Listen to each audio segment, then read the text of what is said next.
It's Movie Time is brought to you by the Gateway Film Center, 1550 North High Street, Columbus, Ohio. Further details and showtimes online at gatewayfilmcenter.com. The award-winning It's Movie Time is produced by John DeSando.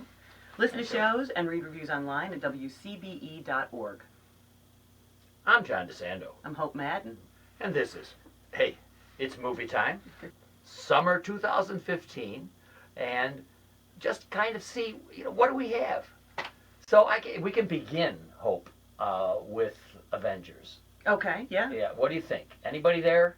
Well, Scarlett Johansson, and she is somebody who is a remarkable talent, has been since she was very, very young.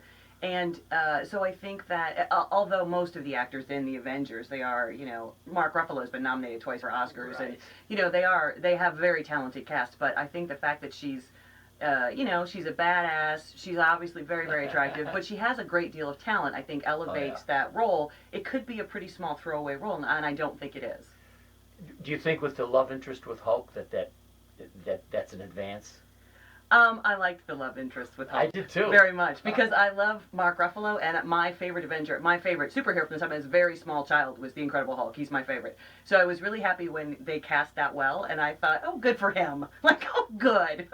Well, one of my two favorites this summer, my first one is Charlize Theron as Furiosa. Yes. In Mad Max. Yeah, well, we've talked about Tom Hardy before, yes. And we're of the same mind that he's one of the most magnificent talents acting today. If you can not only outshine but out-badass Tom Hardy in a movie, yes, my hat is off to you, Charlize Theron. Oh, wow. I thought the same thing. Besides her imposing visage and the cool way she played that part, I thought Hardy's role might have been underplayed or underwritten. I mean, it's funny because it is a smaller role. I know. But he doesn't talk much, so somebody has to do a lot of that. Yeah. I didn't feel like the movie was unbalanced, and I certainly thought that Hardy was great. Yeah. And I think that it's easily the best of the Mad Max films. I've certainly seen them all many times, and it's just a magnificent film. And and it's not just that Charlize Theron was great; it's just that the storyline. Had a lot more to say than the other three had to say, although they've all been a bit political. Yeah. But she was perfect. The role she played and the way she played it was so cool, mm-hmm. and there was so little romance and so much on her leadership. Right. That I thought this was really a very fine emphasis. I appreciated that, and it would have not been in keeping with the Mad Max films had there been any kind of actual romance. But, anytime you're watching a movie and you're watching two people that attractive, you just assume. You wait for it to happen, you just assume because it's a movie. But I felt that it was a lot more about camaraderie and mutual respect and friendship. It was like, it could have been a guy. Mm-hmm. She could have played a guy, It was, and I liked that very much about it. Well, I mean, she tried to make herself look like a guy, but it didn't work. No, she's probably the loveliest woman on earth. She's very good, and she always surprises me when I see her. Yeah, has those blue eyes and had lovely complexion and so on, and her regal height. And I look back and I say, "Gosh, I've forgotten." And then like a mechanical arm. You're like, yeah. I did not see Hot Pursuit. You are blessed.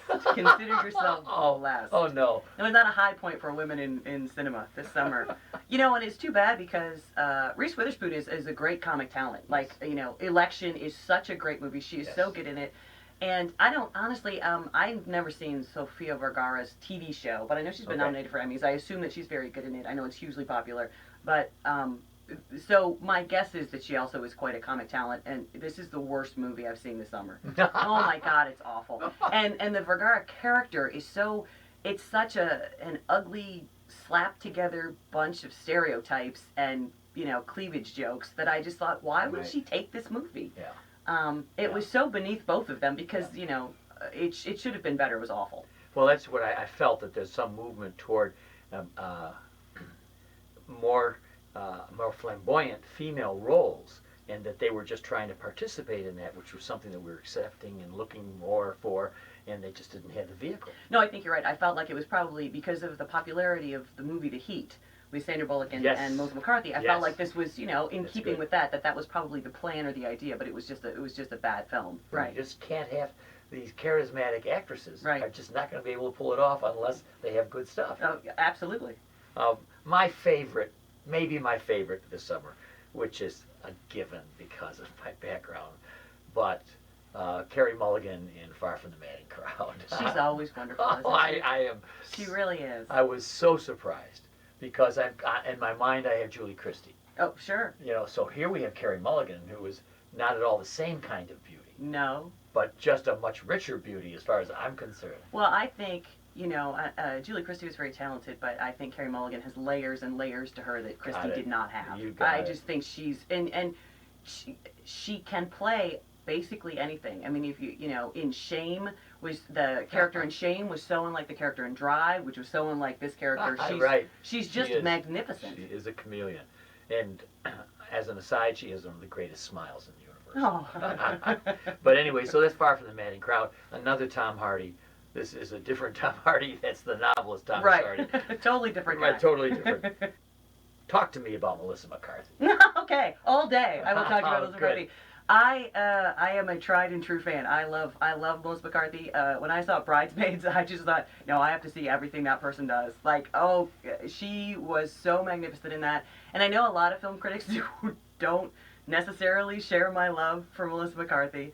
And she's made a couple of missteps, absolutely. But my God, I love Spy. All right, and I'm going to tell you that I am a convert. And I guess I came with a preconceived notion about their using her physicality too much, that it was a dead end. Big woman, funny, laugh, so on, And then when I saw her in Spy, and within a few minutes I was not conscious of her weight at all, but rather conscious of what a good comedian she is. She is, and I think it's not a surprise that it's another Paul Feig film who directed Bridesmaids and is going to direct her and another outstanding Can you cast believe in this? Ghostbusters. I cannot wait. Oh, female, right? And I feel like she, male Will Ferrell has been using his girth for laughs for years, and of course that Paul Blart, what is his name? Kevin. Oh, please. Kevin James. That's all that he has, That's right? painful for you But to I say feel that. like it's so much more accepted for them to do it, and people are just put off by the idea that this woman is Yes. overweight and what is she Yes. doing on the screen.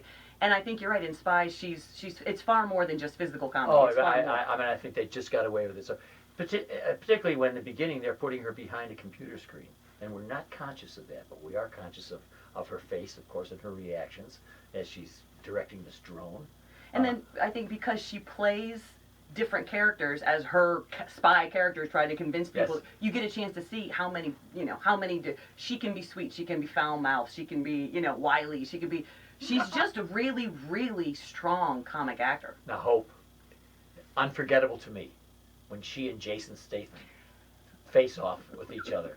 This is good stuff. I'm a Jason Statham convert. I don't suppose I ever disliked him, but God, he's hilarious in this movie. Yes, very I good. love that. And I've mentioned. Where'd you get that suit? I made it, didn't I? Oh my God, I laughed so hard.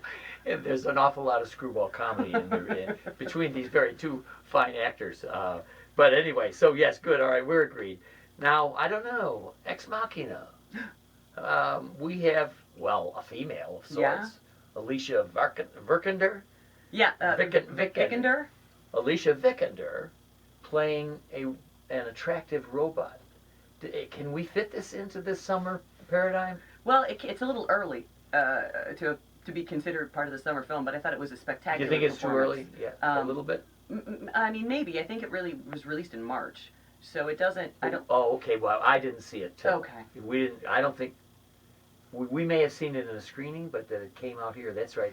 In my scheme, I had it in a May, but you're right. It's very early. But it's a performance that's worth mentioning. She was really magnificent. She was really, really, really good. I love this movie.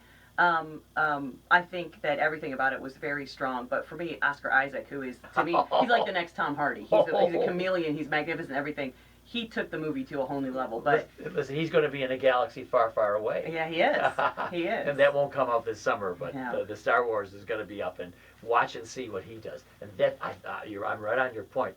I see him in so many different roles, but seeing him that. Oh yeah. You know, I'm saying, wow. What a weirdo. Yeah. Like, what he did with that role was so breathtaking. You're just like, oh, wow. Maybe that is what, if you're a super genius and you look completely alone with nothing but the robots that you create, you would start to act like that?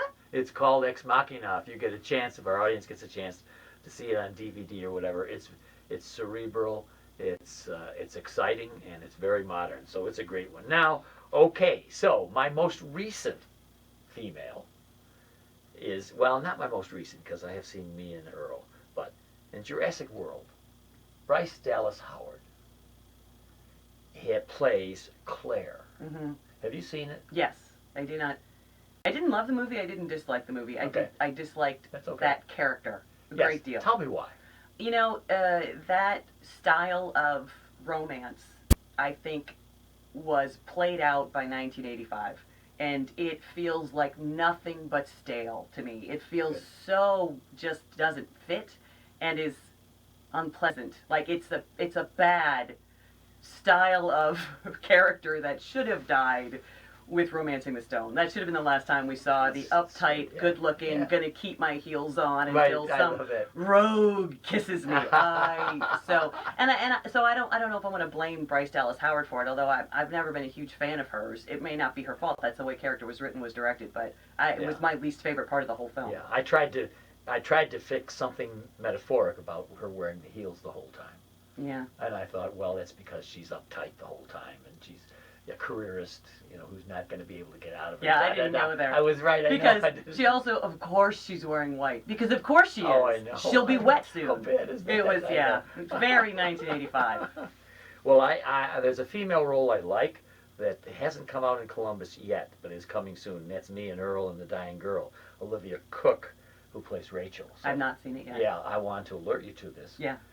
It looks like a corny teenage sob fest, and it is not that at all. It is very witty.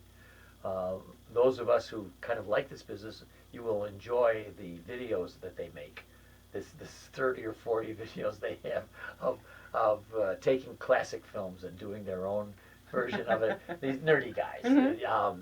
It's like Napoleon Dynamite. Oh well, that's about as high a compliment as you can give right, something. Yeah, it's very good. Anyway, so I guess, is there any way we could generalize? I mean, I don't want to, I have a tendency to try to fit it or categorize this first half of the summer and the role of women. Is there any generalization we can make, or you would dare to make about it?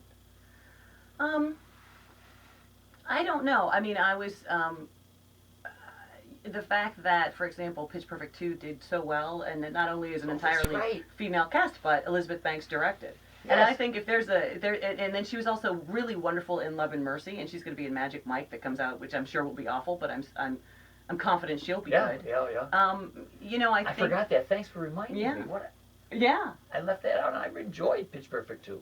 Good, thank you. Yeah. I think that there are pockets of the same old, but you know, I do think, I mean, for me especially, both Spy and Mad Max, right? You know, they're very strong roles. Yes. And they're not built on the sexuality of the character, which is a nice change of pace, and you know, I'd love to see more of that. And Amy Schumer's movie is coming out soon, and that's gonna there we go. Oh, I can't wait to see that.